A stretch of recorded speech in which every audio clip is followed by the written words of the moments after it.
We also see this if we look at the larger trends around the country. This is an often used slide that many of people in my position use a lot. This was published in Science a couple of years ago. And what it is an assessment of attitudes towards evolution in various countries. They just did various surveys in these countries, and they asked them, do you accept the theory of evolution?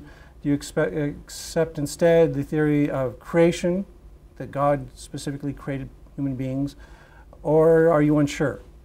And then they ranked them. So the blue bars are the good ones. If you've got lots of blue, that means that you've got lots of people in your country that agree with evolution, that it's a good, solid scientific theory. So look at Iceland up there. Wow, Iceland's, sometimes I toy with the idea of let's move to Iceland, because it's something like 85 to 90% of the population there have no problem at all with religion, with evolution. But there are, of course, a few religious people there.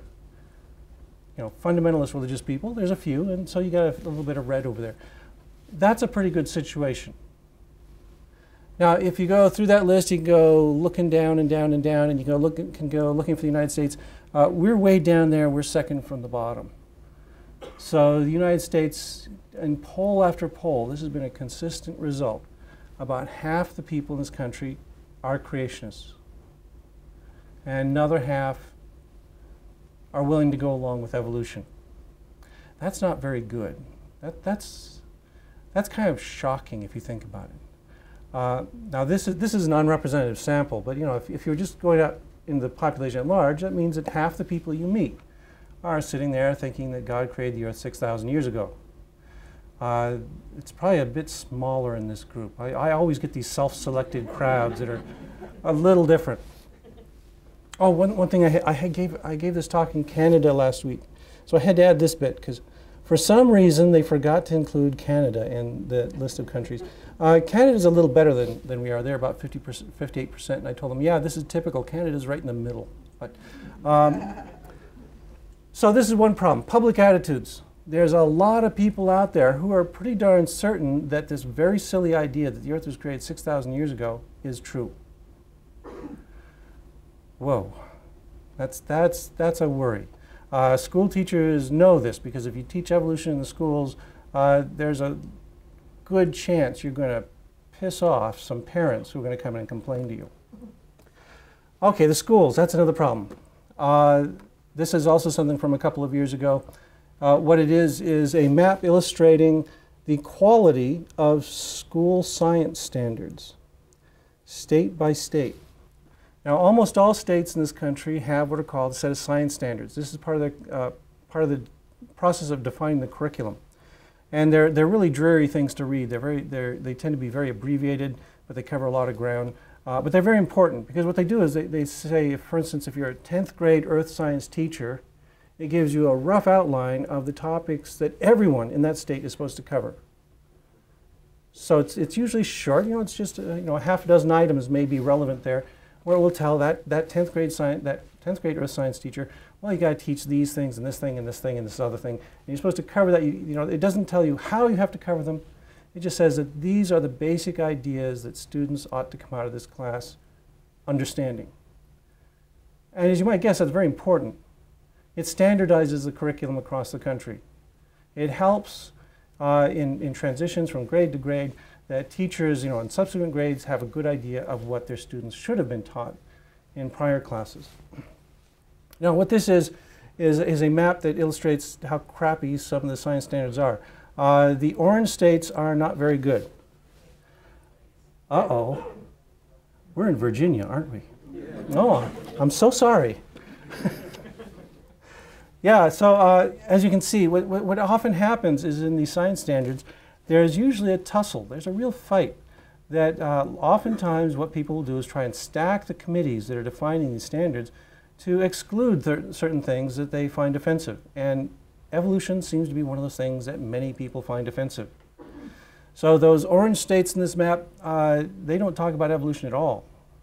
What that means is that unless you've got an exceptionally good science teacher who adds it as something optional, something really good to add to the science course, many students in these states will go through their public education and never be exposed to the basic ideas of evolution. Or worse, as we are finding more and more, many of them will be exposed to incorrect ideas about creationism instead. The yellow states are the intermediate ones where they've got something, but it's kind of mixed. That's Minnesota, for instance, where I'm coming from. We are currently revising our science standards, where they're under review, and we think we'll be improving them a little bit. The green states, which are kind of murky in this projector, but anyway, the green states are the ones that have really good science standards. There are some. California's got pretty good science standards, and to many people's surprise, some southern states do very well too. Look at the Carolinas; they've got some pretty good science standards there. One thing I've been doing as I go around the country giving lectures is I've been finding that there's a strong bias against the southern states, and there's a lot of people who will simply say, "Oh, that's a problem with those rednecks down south." But when you get to those states, what you discover is there are always smart people who are crying out, saying they want to improve things. And that's true in places like the Carolinas. I'm sure it's true in places like here. It's true in Minnesota. It's true everywhere that what we've got is 50% saying let's screw up the science standards, and what it takes is some diligent work by a smart few to get in there and fix the science standards so that they improve. Okay, here's another problem. Let's say you fix the science standards. You've got really good science standards in your school. Then what you discover is this is a very recent survey, the past few months, of high school science teachers. And they just ask, okay, what do you believe? And there's a list of what they believe there. So at the top there it says, human beings have developed over millions of years. God had no part in this process. This is the correct answer, by the way. That's what I say. The second one is human beings have developed over millions of years, but God had some guidance that he intervened at various steps. Okay, I don't like that answer, but I can live with it as long as the teacher isn't talking about God in the classroom. This is a belief where the teacher will still be teaching about evolution, and that's fine. And then, of course, there's God created human beings pretty much in their present form at one time within the last 10,000 years or so. Okay, that's a scary one. And if you look there, you will see that, yeah, about 48% of the general public, that's that blue bar there, believe that. Like I said, about half and half, evolution versus creation, there it is. And the scary thing is 16% of our high school teachers think that too.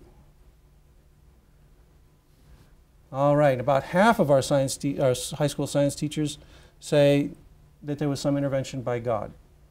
Like I said, I can live with that. I don't like it, but okay, that's a little better. And only 28% give the correct answer.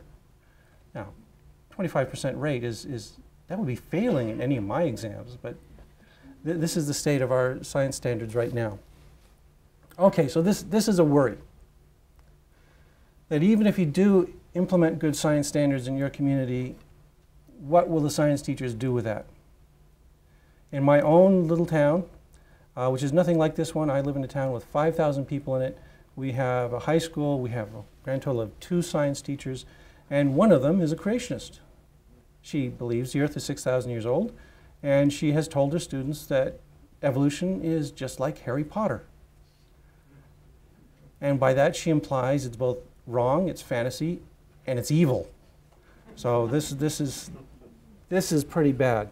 So about half the students coming through the high school in Morris are getting this teacher for biology and getting this kind of story from them.